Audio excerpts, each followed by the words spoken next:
আবার বলছে আল্লাযীনা লা ইয়াশহাদুনা যুর ওয়া ইযা মাররু বিল লাগমি মাররু কিরামা। তারা মিথ্যা সাক্ষী দেয় না। মিথ্যা সাক্ষী দেওয়ার দরকার নাই। আপনি একজন মুমিন সম্পর্কে এমন কথা বললেন, ওই গুণটা তার মধ্যে নাই, বলে দিলেন আসলে মুজাফফর মিথ্যা কথা বলে, সম্পদ চুরি করে, বলে দিলেন আপনি এই গুণটা। বা আমি আপনাকে বললাম যে এই যে নাজিম ভাই ভালো মানুষ না, মিথ্যা কথা বলে, এই যে বলে দিলাম, কিন্তু তার মধ্যে এই গুণটা নাই। আল্লাহ রাসূল সাল্লাল্লাহু আলাইহি ওয়াসাল্লাম বলতেন, মান ক্বালা ফি মুমিন ওয়া লাইসা ফিহি আসকানাহুল্লাহু রিদ্দাতাল খাবাম। মুমিন সম্পর্কে যদি কেউ এমন কথা বলে যে অপরাধে সে জড়িত না, ওই ব্যক্তিকে আল্লাহ রক্ত পুষ জাহান্নামীদের বর্জ্যের যে বিশাল মহাসাগর আছে জাহান্নামে, এই রক্ত পুঁজের সাগরে তাকে ডুবন্ত অবস্থায় রাখবে। খাতে এখানে থাকে, তুই তোর মুখ দিয়ে একজন মুমিন সম্পর্কে তো খারাপ কথা বলেছিস, তোর কোনো ক্ষমা নাই, ওর মধ্যে থাকতে হবে। আবু দাউদের হাদিস, সনদ সহিহ। আল্লাহ দায়িত্ব নিয়েছেন, অন্য কাউকে বলেননি। আসকানাহুল্লাহু ফি রাদাতিল খাবাল।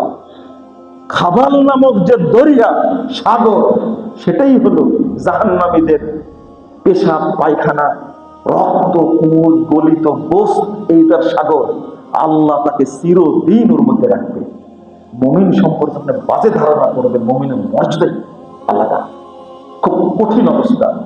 আল্লাহ বলছেন, আল্লাযীনা ইযা যুকিরু বিআয়াতি রাব্বিহিম লাম ইয়াখিরু আলাইহা সুম্মা হুম ইয়ানা। যখন আল্লাহর বিধান উল্লেখ করা, আয়াত উল্লেখ করা হয়, তখন তারা মনে করে না আমি শুনলাম না, আমি দেখলাম না, এর মনে করে না। অর্থাৎ সামিনা ওয়া আতানা, শুনলাম মেনে নিলাম। এই আয়াতের মাধ্যমে আমরা সবাই পড়ে যাই। কতবার শুনেছি আল্লাহ ঘুষ হারাম করেছেন, ঘুষ খাই আমরা। কতবার শুনেছি সুদ হারাম করেছেন, আমরা সুদ খাই। কতবার বলেছেন আল্লাহ জেনা হারাম, আমরা জেনা করি। কতবার আল্লাহ বলেছেন মিথ্যা কথা বলো না, আমরা মিথ্যা কথা বলি। তাহলে আল্লাহর আয়াতকে যে মেনে নেয়, বধিরের মতো টানার মতো যে অবজ্ঞা করে না, সেই ব্যক্তি মুমিন।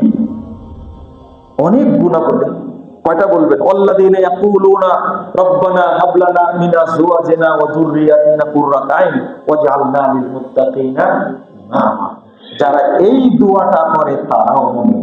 বলেন তো আমার সাথে, রব্বানা হাব লানা মিন আজওয়াজিনা ওয়া যুররিয়াতিনা কুররাতা আইন ওয়াজআলনা লিল মুত্তাকিনা ইমামা। এর অর্থটা এত চমৎকার। রব্বানা হাব লানা মিন আজওয়াজিনা ওয়া যুররিয়াতিনা কুররাতা আইন। আল্লাহ আমাদের স্ত্রী, আমাদের সন্তানদেরকে আমাদের চক্ষু শীতলকারী করো। ওয়াজআলনা লিল মুত্তাকিনা ইমামা, এবং আমাদেরকে তুমি মুত্তাকি বান্দাদের ইমাম বানিয়ে দাও। আমাদের পরিবারে বড় বড় সন্তান আছে, দিন সম্পর্কে বুঝে না, দিন সম্পর্কে জানে না, নামাজই পড়ে না, বয়স 35 হয়ে গেছে, এখন পর্যন্ত রোজা রাখাই শুরু করে। এরকম বহু আছে। এই জন্য আল্লাহ দোয়া শিক্ষা দিচ্ছে। আর একটা হলো, বিয়ে করেছেন, স্ত্রীর প্রতি আগ্রহ নেই, স্ত্রীকে ভালোবাসেন না, সন্তান আছে, সন্তানকে পছন্দ করেন না।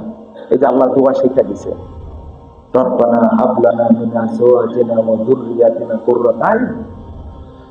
সন্তান এবং স্ত্রীরা হবে চোখ শীতলকারী, তাদেরকে দেখতে ইচ্ছা করবে, তাদেরকে আদর করতে ইচ্ছা করবে, আপনার করে না, তাহলে বুঝতে হবে আপনার মধ্যে ঈমান। এই জন্য দোয়া শিক্ষা দিচ্ছে। বর্তমান বাংলাদেশে স্বামী স্ত্রীর মধ্যে বিচ্ছেদ ঘটার অন্যতম কারণ স্ত্রীর প্রতি তার কোনো আগ্রহ নেই, বা স্বামীর প্রতি স্ত্রীর কোনো চাহিদা, আগ্রহ, ভালোবাসা কিছুই নেই। ঈমান নাই, সবকিছু কি জীবনটা কাফেরদের মতো হয়েছে। ওই আমেরিকা, লন্ডন, কানাডার মতো হয়ে গেছে, যেখানে ছেলে মাকে ধর্ষণ করে, ভাই বোনকে ধর্ষণ করে, কোনো ভেদাভেদ নাই, পশুর রাজ্যের মতো। আমার আপনার পরিবারটাও হয়ে গেছে। নাউযুবিল্লাহ। এই জন্য আল্লাহ দোয়া শিখে দিয়েছেন, ওয়াজআলনা লিল মুত্তাকিনা ইমামা। কত বড় দোয়া! আল্লাহ তুমি আমাদেরকে মুত্তাকি বান্দাদের, পরহেজগার বান্দাদের ইমাম বানিয়ে দাও, আমরা যেন তাদের পরিচালনা করতে পারি। মুমিনের যত গুণাবলী উল্লেখ হয়েছে, আল্লাহ রাব্বুল আলামিন আরো বলছেন,